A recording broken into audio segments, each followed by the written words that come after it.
Alright, this is another video for my studying French experience. Bonjour, qu'est-ce qu'il fait beau aujourd'hui? Il fait très chaud et un peu de pluie. Alors, je voudrais partir en vacances et je voudrais habiter un hôtel. Est-ce que vous avez une réservation? Oui, j'ai une réservation. Je voudrais un grand room, une grande chambre pour 2 personnes. Et un grand lit. Alors, est-ce que le petit déjeuner est compris? C'est combien par nuit? Très bien, très bien. Je voudrais rester pour 2 nuits.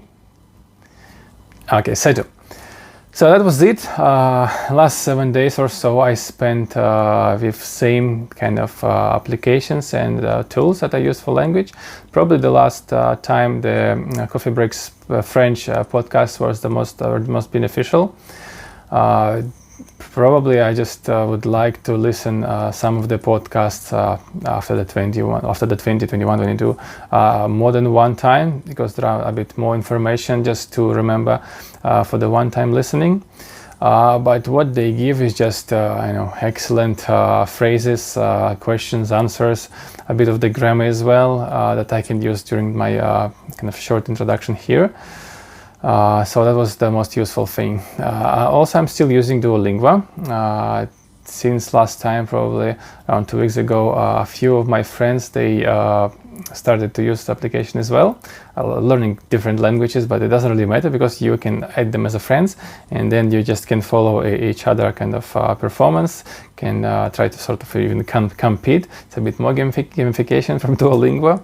So that is also fun. You just can cheer up each other and just check how they are doing there, and just all those things. So what I try to do is now, just as I try to be a bit more competitive, I try to have 2 sessions, because that's the time when you can get more like a double XP bonus during the morning and night hours. In total, it gives me maybe 30 something minutes a day. Apart from that, also, I was checking YouTube, and there was another great video from Mark from Duolingo Network, from the Coffee Breaks French podcast. So he was sharing some pieces of advice for learning languages, and what he said is just try to create a list what to do during the day, and one of the things was to listen one of the song on the language that you learn. So I started to check online on YouTube, and now I'm just completely sort of lost with Jonathan. He's so great, the music and his voice is just excellent. It's just really kind of beauty, amazing. And the lyrics, of course, is a bit too much for me on my level, but even on YouTube you can just find those videos with the audio, the lyrics on the screen, even though it's just kind of, at least helps me to kind of to read it, not to understand on this level. The other example from kind of pieces of advice from him was to change the language on your device, like on the phone or computer. So what I did is just for my Android phone, I changed the default language from English to French. And that was a big deal. So just immediately, probably it's changed all the settings and the core Android elements. So probably now I want to be able to turn it back.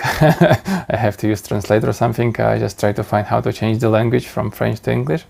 But that's not a big deal, because just most of the application was still kind of was in place, and for most of them I know how to how to work with them. Just I do remember where to click. It doesn't really matter what they just write it down there. But then day after day, it just probably takes some time for the Android device just to upload all those languages for the applications. And I noticed that the other applications just started to work a bit differently, right? And I just noticed that they have French language in the interface, which was fine as well. But the last, like maybe a few days ago, I just started to use Google Maps the first time in a while when I was driving, and then I just heard this one. Nord sur Manning Street vers Railway Terrace, puis prendre à droite sur Railway Terrace. Well, it was really fun. It's just I did not expect that Google Maps also would use French language for the audio help. So everyone in the car, my wife and kids, they were laughing and asking, what the heck is that going on? Who is that on the phone? It was a new lady. But it was manageable, especially like we did have small audio fields like a droite, a gauche, and so it's pretty good. It's still kind of same thing while you're driving. What else? The other thing with this change of language for the Android device is that for French keyboard, they use it a bit differently. So I'm really used to probably American type of keyboard, QWERTY, when just on the top line you have Q, W, E, R, T, Y. But for French, they have a bit different layout. So the top line is A, Z, E, R, T, Y, 30. So when I just try to use this keyboard, now mainly for Duolingo, when you have to write something down, so there's some of the letters in a different spots, which is kind of a bit annoying. But the good thing about the French keyboard is just that it works with French autocorrection, so it helps me to write it down properly anyway.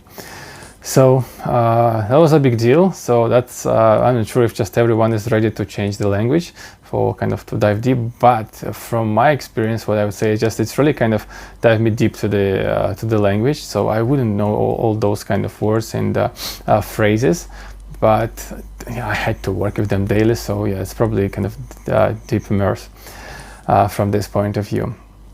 That would be probably it for this week. I'm still kind of thinking about to continue all of these things. Maybe for the 10-week progress, I may share something more about my studying experience, and definitely I feel how to share my kind of feedback regarding using Duolingo. So now it's more than 60 days in a row that I'm using the application, and I still feel very positive, but there are a few drawbacks as well. So that's probably I would like to share, maybe in a separate video, but it just I will see a bit later. So that would be it for today. Have a good day. Salut et bientôt.